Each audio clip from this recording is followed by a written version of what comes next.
So, welcome everybody for another night of knowledge and to see how fashion has supported different causes, how fashion has united us, and what are the intersectionalities in the different fights that the BIPOC, Black community, African diaspora, however you identify, is together and there another layer in colonialism and other isms.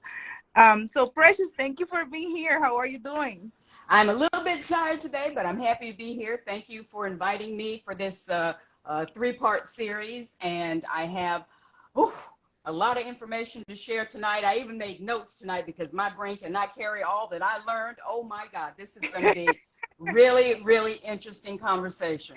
Great. And remember, this is part of our educational interchange with you for our spring fundraising, El Fashion Show, in which we present different layers of the fashion design. We present our elders, we present our kids, we present international, local designers from Puerto Rico and Latin America.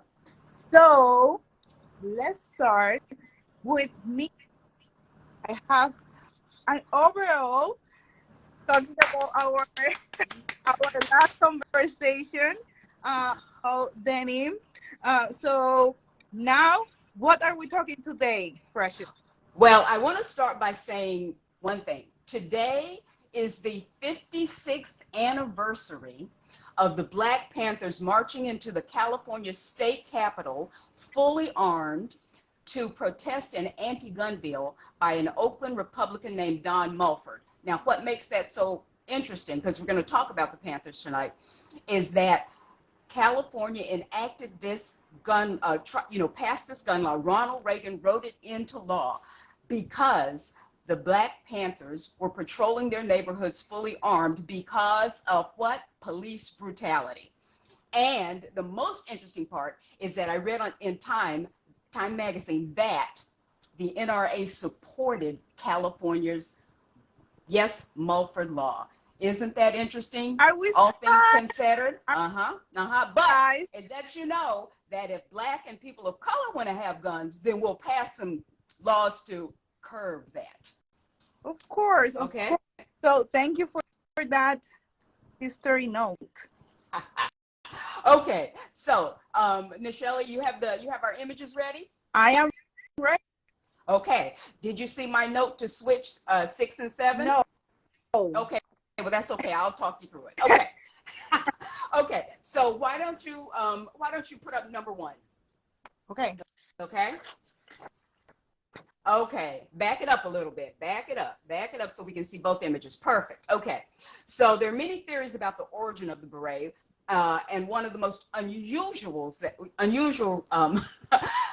origin stories that I heard, that I read, which lets you know you can't believe everything that's on the internet, was that Moses invented the beret on the ark when he looked down and saw a wad of sheep's wool, and he had his head was cold and drippy, and he decided to cut a circle out of this wool and put it on his head. Yes, someone wrote all of those details.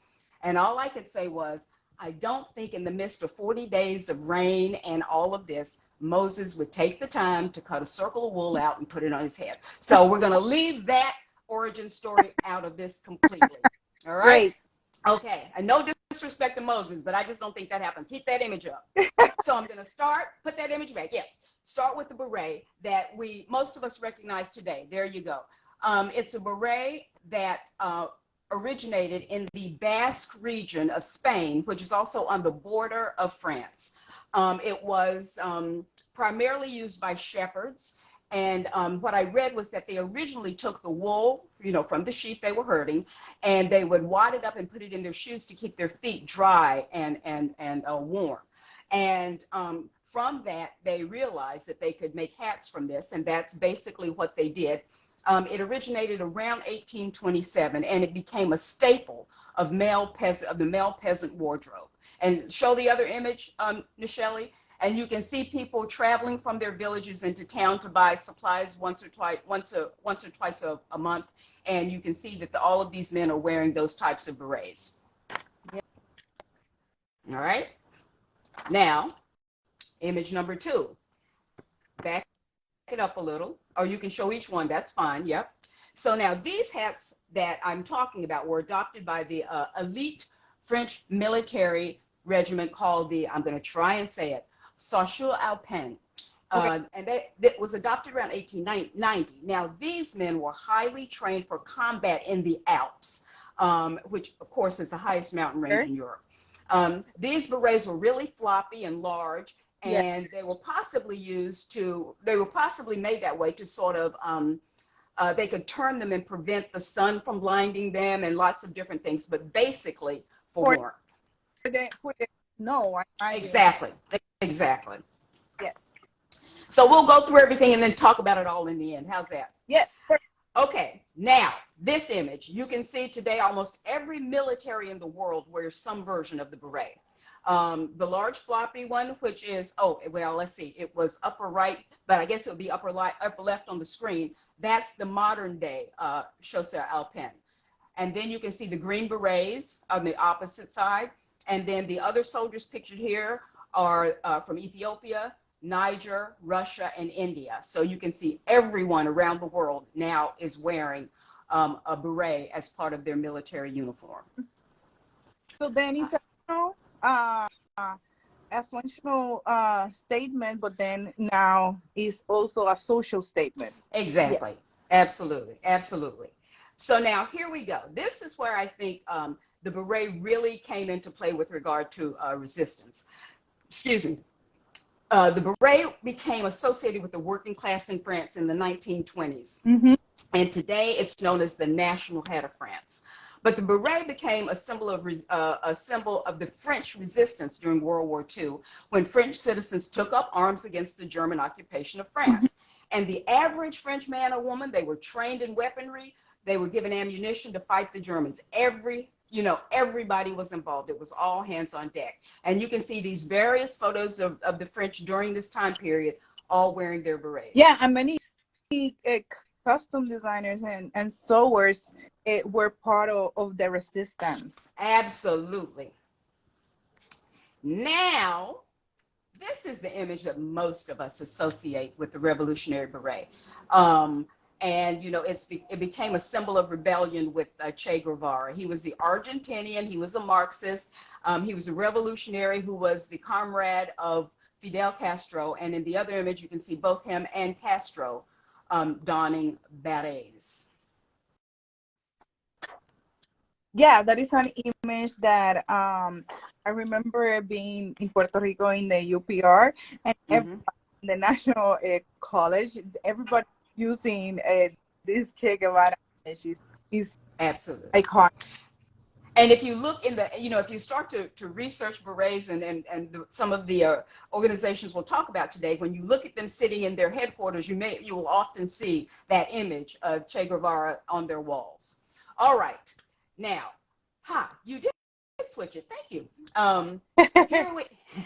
Here we have Thomas Sankara and Jerry John Rawlings wearing berets.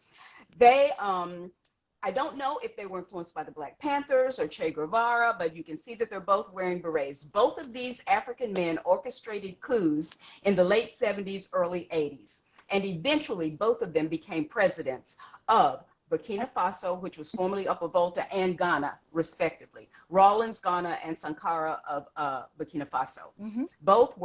They were both much beloved. And Sankara, who was assassinated while in office, was often referred to as the African Che Guevara. Yes. Okay. Nope, you can switch to the next one. And this one is very interesting. I never did that, the relationship, and it was very interesting to see it side by side. Okay, so here we go. Second to the image of Che Guevara, This image of Huey Newton is perhaps the most recognizable image of a beret as a revolutionary symbol. The photo was taken in 1967. He was one of the founders of the Black Panthers. And like Guevara, this image has become, a symbolic for resistance. Now, my little aside here with the image of Chadwick Boseman as King T'Challa from Black Panther. Many people have said that they thought this image was based on that photo, and it may or may not have been, but I've also seen photos of African kings, one in particular, and I cannot remember his name, but he's sitting on his throne, and there are two huge elephant tusks encircling him like the one of King T'Challa. But I do think it probably had something to do with, if not the design of the chair, but the photo is certainly looks very much like it was influenced by the photo of Huey Newton. Okay, thank you. All right, now back to the Black Panthers. 1966, the Black Panther Party for Self-Defense was founded in Oakland, California by the two men that you see there, Bobby Seale and Huey Newton. Huey Newton was the one in that chair, in the photo of the chair we just saw. You can see them you can see where their headquarters was in the background, and then you can see how their attire changed in the other image on top. The National Museum of African American History and Culture website said that Newton and Seale were disappointed in the failure of the civil rights movement to improve the condition of blacks outside of the South. They saw brutality against civil rights protesters as part of a long tradition of police violence and state oppression.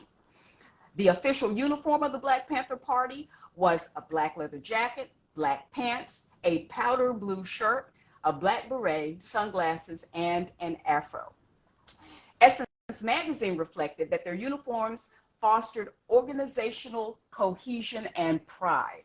As for the berets, when asked about them, Huey Newton said they were used by just about every struggler in the third world. They're sort of the international hat for the revolutionary. And the article continued in that the attire that the party members, in this attire, the party members stood unbowed and unapologetic in the face of Eurocentric beauty standards and shouted that black is beautiful. Now, this unapologetic stance led J. Edgar Hoover to declare them the greatest threat to internal security in the United States, and they became subjects of the U.S. COINTELPRO program. Now, if you don't know what COINTELPRO is, it was a program that was from 1956 to 1971, and it was a series of covert and illegal projects actively conducted in the United States Bureau of Investigation, the FBI. We have had it in Puerto Rico. It's the gag law, and we call it the binders. So it was exactly the same. And so what we have to know is that they were surveilling people, infiltrating, discrediting, disrupting everything in American political organizations. But this is what I always want people to remember, is that in reality, the Black Panthers provided free food to people. They gave free breakfasts to children and medical programs, including sickle cell testing.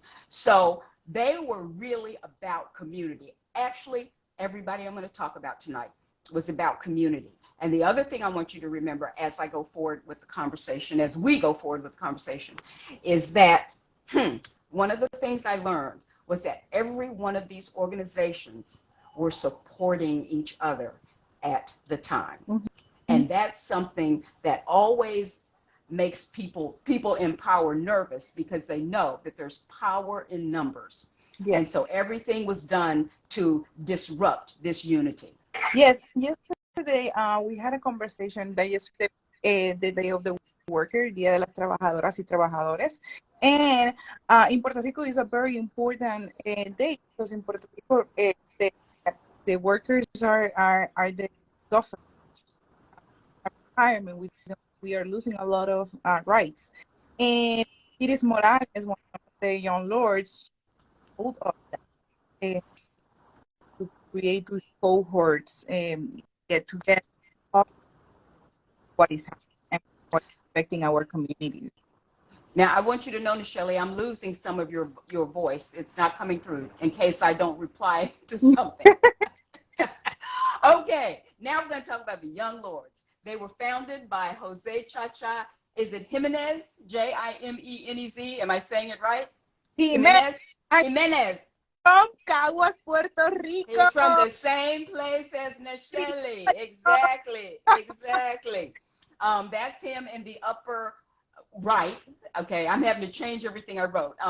He founded in 1968 in Chicago. And they were originally a Puerto Rican street gang, but they evolved and modeled themselves after the Black Panthers. Their platform included, like the Panthers, police brutality, neighborhood empowerment, and Puerto Rican independence, to name just a few. They demanded the immediate withdrawal of U.S. military bases from its bases in Puerto Rico. They worked in conjunction with Fred Hampton, who was the deputy chairman of the Chicago Black Panther Party, and the other Black Panthers in their Rainbow Coalition to fight against the oppression of all people. Fred Hampton, and Mark Clark, who was another Panther, they were both killed in Chicago in a police raid in their apartment in 1969. The Young Lords organization spread to 30 cities, including New York. Like the Panthers, they provided medical testing and other free services. I found this one interesting note. It said that in New York, they confiscated a chest x-ray van and began testing people in East Harlem for tuberculosis. I'm like, fabulous. Yes. And according to the Museum of the City of New York, they named the van after the 19th century Afro-Puerto Rican physician and abolitionist Ramon. Thank you, darling. I was hoping you would do that. Say it again for everybody. Ramon Demeterio Betances. Thank you. Now, on the lower left, you'll see a picture of a woman. Her name is Denise Oliver Velez. She was an African-American woman and the first woman that was elected to be on the Young Lords Party Leadership Board, the Central Committee.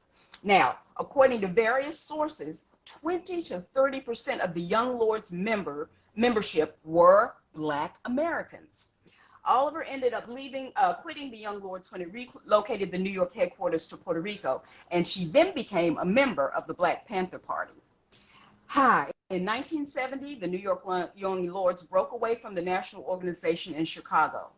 COINTELPRO, who I mentioned earlier, their infiltration led to the fracturing of the Young Lords Party. Yeah, and also the documentation when the Young Lords saw that going back to the island was part of the importance of exactly. It's very, very important that we have that difference of the diaspora community and to make it from where we are, from what we know, what we experience. Exactly, and that's very much about what you're doing right now with Taylor. Okay, now we are going to talk about the Brown Berets. Now, the Brown Berets were co-founded by David Sanchez and Carlos Montez. And I hope I'm saying it right.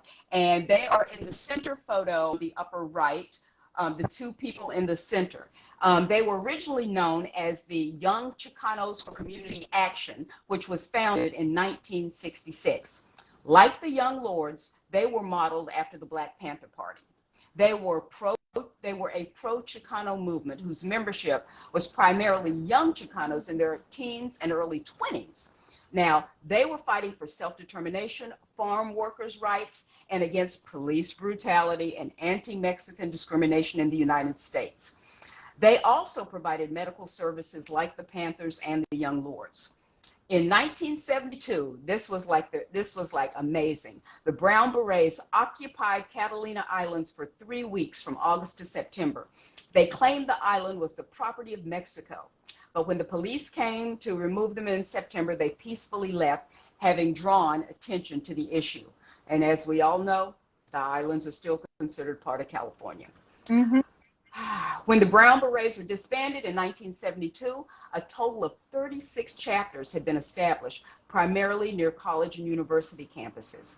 They too were targeted by the FBI. And so it's very interesting that the Beret come from a military background, but then is operated by a worker.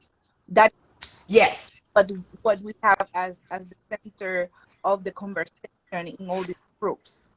Well, it's actually going back to the workers because remember it originated with the peasants who were sheep herders. So it's actually sort of gone full circle. Oh, okay, great. Fashion Okay. cycling. All right. Now we're going to talk about this group, the American Indian Movement. Now, the beret was not the universal uniform of the American Indian Movement, although it is worn by one of its most recognized founders, as well as other members. According to a Lakota Mall article, Dennis Banks on the he's in both of the upper images, is known and revered as the co-founder of the American Indian Movement. They fought for civil rights of Native Americans residing in urban regions and addressed issues related to sovereignty, spirituality, treaty issues, racism, and police harassment. AIM, the acronym, was founded in July 1968 in Minneapolis, Minnesota. AIM also joined the Rainbow Coalition that I mentioned earlier, organized by the African American activist Black Panther Party in Illinois in the late 60s. AIM expanded their scope from civil rights to addressing human rights violations. Now, one of their big moments and actions was in 1973 when followers of the American Indian Movement and about 200 Oglala Lakota members seized the Wounded Knee town in South Dakota and occupied it for 71 days to protest conditions on the reservation. Protesters accused the U.S. government for not fulfilling the treaties with Native Americans and demanded they renegotiate the treaties. This was called the Wounded Incident. Mm-hmm. Now, Wounded Knee, which is located on the Pine Ridge Reservation in South Dakota, was the site of an 1890 massacre that left 150 Native Americans dead in what was the final clash between federal troops and the Sioux tribe. And the image on the lower right is of an American Indian Movement protest, protesting the murder of George Floyd. So as I said before, everybody was supporting everybody, and this is a contemporary example of that happening.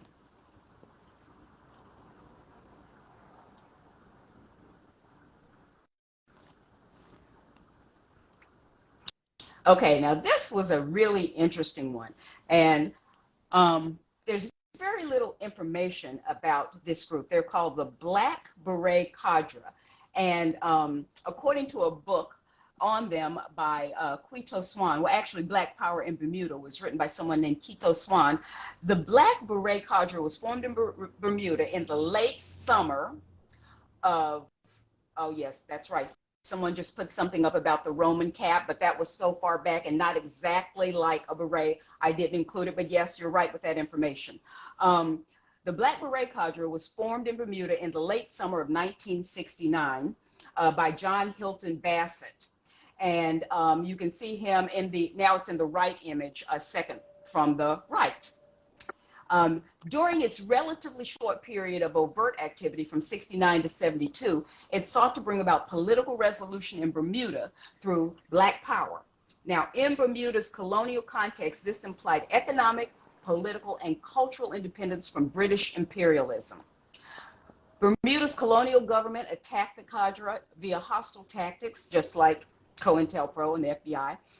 This establishment protected the berets, projected the berets as a caustic group of hateful, unintelligent, alienated hoodlums bent on violently destroying Bermuda. Not exactly the case, but anyway. Yes. I included this group because I could not find any images of the members wearing berets. And in the articles, they were often referred to as the berets. So I was wondering if in this particular case, maybe the word beret alone was enough to designate resistance to injustice. Okay, and it's very interesting because it's not the symbol, it's the representation. Exactly. Exactly. Yeah. Okay. Now we have the guardian angels, and I was living in New York during the early days of the guardian angels. Are an unarmed volunteer safety patrol organization that was focused on violence and crime prevention, founded in 1979 by Curtis Sliwa.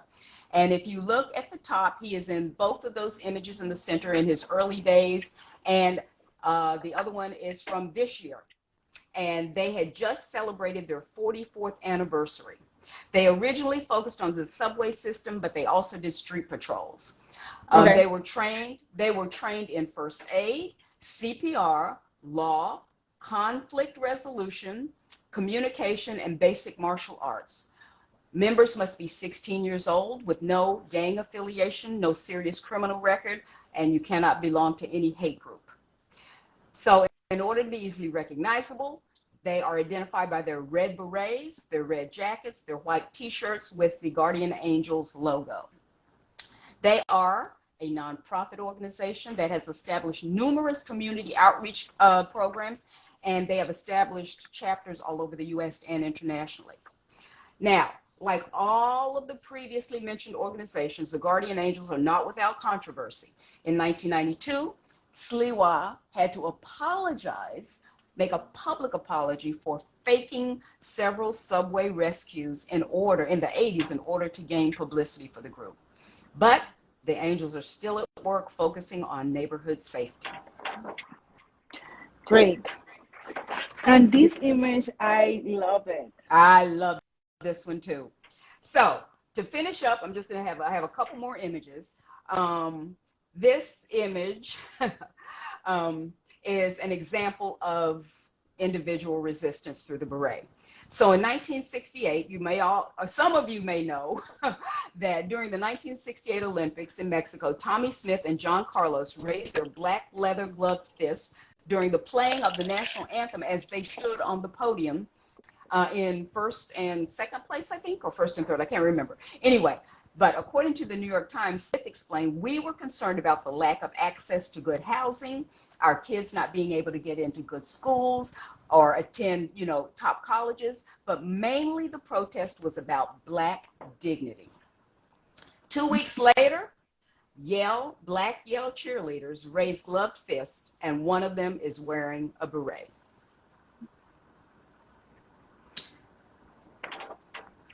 And it's very the same position. It's very performatic. Yeah. Absolutely. All right, so here we go. Here is Beyonce, who performed at the 50th Super Bowl in 2016. This performance became a controversial halftime performance as many people were upset with its Black Panther references and X formation, suggesting Malcolm X, and their connections to Black resistance in the U.S. I think by now we all know that Beyonce is calculated in everything she does. And I'm not suggesting that her being calculated is a bad thing. Mm-hmm. Honestly, I don't remember who the teams were that year, but I remember Beyonce and her formation performance. Yes, taking space. Mm-hmm. And finally, well, to be honest, I don't really have a comment about this image. It's the image of the model Cara Delevingne, I think you say, and, in this fashionable red anarchy beret, but I'll let the image speak for itself. But what I will say at this point is thank you for listening, and if you have any questions or comments, let's hear them. Thank you, Precious. Of course, it's always a pleasure. So, do we have any questions, any comments, or concerns that you wanted to discuss? Please let us know. Precious, did you saw yesterday's Met Gala? Oh, you're so funny. Can you believe I've seen just a few images, not many, so I'm not a good person to talk about it with at this moment, but I plan to get into it after we finish. It was a great theme. People say thank you so much for your Oh, thank you. presentation and amazing pictures. And the person who put up the information about the hat, oh, I can't remember the name of it. Who, if you're still here, you're absolutely right about that. But I wanted to talk about the beret in its modern context, the beret that we know today. So thank you so much for that. Somebody is Yes, asking, and yeah. there is a connection. That was another thing. Since we were really talking about resistance, but artists, it was something that was worn by artists all the time. You'll see images of Picasso in a beret, and lots of different artists. Was it Rembrandt, I think, wore a beret? Lots of different artists wore berets throughout history. And yes, it was something that became sort of a symbol of artists as well. Anything else? Any other questions? Well, if there's anything I can leave everybody with is the fact that I was so impressed as I dug deeply into these different organizations. Like I said at the beginning, of how united they were, for the benefit of all people. They organized around their particular, ethnicities and different things, but they really did join forces and they supported each other. And wouldn't it be great if we could get back to that? Yeah, it is very important that we find those point of connections, and we create those conversations and those safe spaces. The As always in every group, we cannot keep fighting these small fights. We need to get together and fight all at the same time. Absolutely. So we need to be coordinated. It's very Absolutely. important that we create those connections, and that is why we are here talking about how Latinx communities, Puerto Rican communities, and Black communities, the African diaspora, the Asian diaspora, we are all connected to being oppressed. And if we are together, we are not a minority anymore. And we have to remember that it is a calculated effort to make sure we're not together, So we have to remember that also, because sometimes it's hard to remember those things. And just using our garments, we can bring a message. We can send messages. Yes, and we can be disruptive in those spaces that we have access, and we keep taking spaces. Well, I don't see any more questions in the chat, but we have one more conversation with Precious, and it's about Precious. The color white. White. And can you give us a little preview of what the white is? Powerful. It's going to be another conversation, as all of these are about, denim and resistance, the beret and resistance, and the color white and resistance. So that's what this is all about. We try to pick 3 distinctly different things: a garment, an accessory, and a color. So that's what we're going to talk about next Tuesday, a week from today, same time next week. Yeah, so I see you in a week. We are going to be discussing white. How powerful can be white? Somebody said they're going to bring out their beret. Yes, do it. Yes. I brought back my overalls. So I see you. We keep together and in resistance. Have a beautiful day. See you in El Fashion Show, May 19th. Thank you. Have a beautiful day. Everybody. Bye. Bye-bye.